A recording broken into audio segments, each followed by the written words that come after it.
이런 가운데 더불어민주당의 이제 내년 총선을 앞두고 현수막을 하나 이제 발표를 했는데 그것이 좀 논란이 되고 있습니다. 현수막 내용 때문이죠. 정치는 모르겠고 나는 잘 살고 싶어. 경제는 모르지만 돈은 많고 싶어. 혼자 살고 싶댔지 혼자 있고 싶댔냐. 나에게 온 당? 요 4개가 이제 발표가 되자 특히 저 위에 두 문장이 논란이 된 거예요. 정치는 모르겠고 나는 잘 살고 싶어. 경제는 모르지만 돈은 많고 싶어. 아니, 청년들 지금 비하하는 겁니까? 이런 논란에 휩싸였습니다. 그러자 어제 민주당의 홍보위원장을 맡고 있는 한준호 의원은 아니요, 이거는 당과 무관합니다. 업체에서 만든 거예요. 이렇게 해명한 바가 있었죠. 들어보시죠.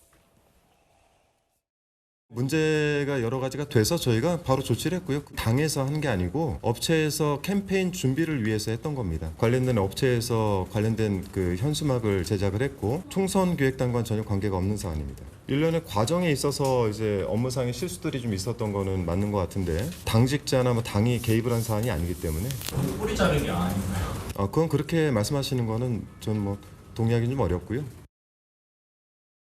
업체에서 만든 겁니다. 당과는 무관한 겁니다. 이런 취지로 한준호 위원장이 어제 이야기를 했습니다. 그런데 이재명 대표나 최고위원 등의 이런 지도부들한테 저 문구가 다 보고가 된 것으로 알려졌는데 당과는 무관한 겁니다. 한준호 위원장은 저런 취지로 어제 해명을 했던 것이죠. 당장에 민주당 내에서 쓴소리를 연일 내고 있는 비명계에서는 아이고 민주당 말이에요. 이래 갖고 되겠습니까? 라는 목소리들이 쏟아져 나왔습니다. 이어서 한번 듣고 가시죠.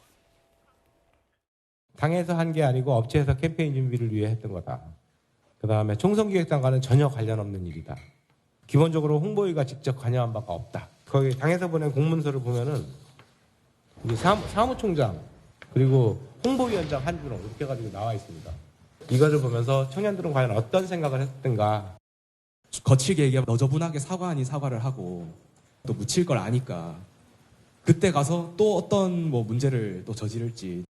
패권이 너무 세다 보니까 유일체제다 보니까 무오류에 빠져 있어요. 무오류. 잘못되면 안 되는 거죠. 그래서 사과를 할 줄은 모르는 겁니다.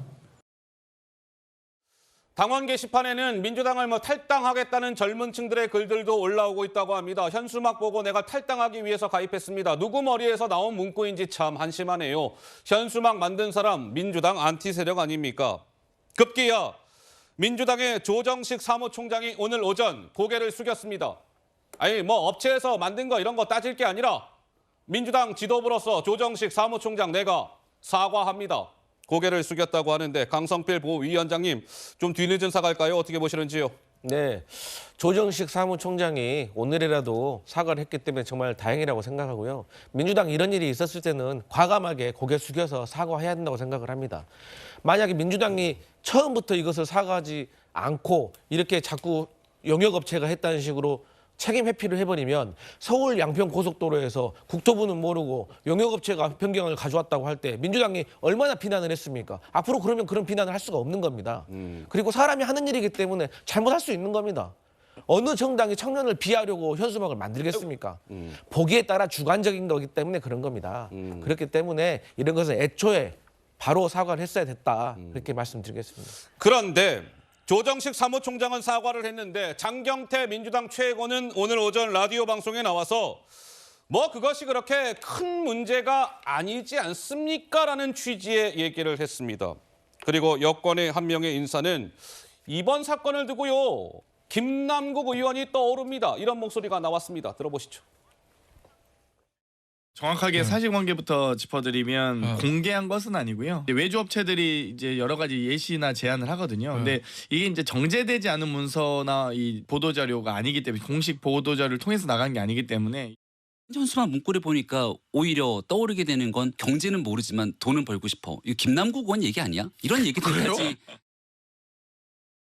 조 의원님 한 말씀 하시겠다고요? 예. 네, 저는 아까 우리 강성필 위원장님 말씀하신 것처럼 깔끔하게 사과하고 이런 건 아니다라고 했으면 넘어가실 문제를 키웠다.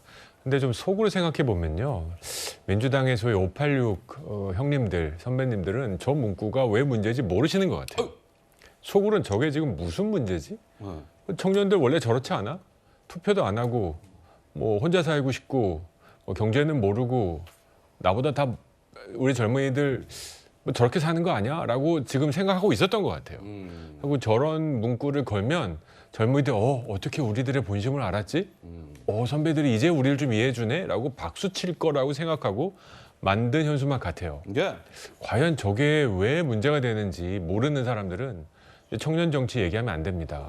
장경태 전 의원님도 전 의원님이죠. 현 의원님 죄송합니다. 예. 사과합니다. 그 부분에 대해서는 저렇게 당을 위해서 이렇게 방어하려고 하지 마시고 정말 청년 정치를 대변하자고 시작하신 분이잖아요. 청년들의 생각이 저렇지 않다라는 걸 좀 적극적으로 방어할 좋은 기회였는데 또 날려버리고 말았다 싶습니다. 자, 지난주 비명계 의원들 4명이 원칙과 상식이라는 모임을 출범하고 단체 행동에 나섰습니다. 어제 행사가 하나 있었어요. 그래서 거기 모임에 참여하고 있는 이원욱 의원이 참석자들에게 여러분들은 더불어민주당 하면 떠오르는 단어가 무엇입니까? 라고 질문을 던졌습니다. 이런 단어들이 등장했습니다. 들어보시죠. 제가 한번 여쭤보려고 합니다.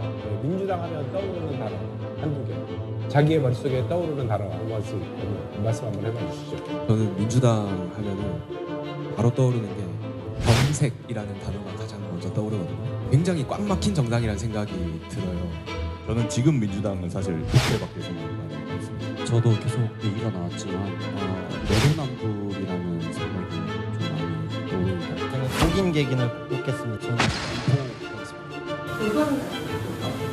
조선? 조선시대의 조선? 네, 뭐 경색, 독인, 개긴, 공포, 조선, 시대, 내로남불, 독재 뭐 이런 단어가 연상이 된다라는 참석자들의 이야기가 나왔습니다. 글쎄요, 원칙과 상식에 이제 뭐 계속 모임을 갖고 민주당을 향해서 쓴소리를 낸다고 하는데 당내에 뭐 미묘한 좀 파장을 불러일으키지 않을까 뭐 이런 조심스러운 예측을 해봅니다. 저희가 준비한 3번째 주제로 넘어가겠습니다. 원희룡 장관 얘기가 오랜만에 등장하네요. 주제 확인해 보시죠.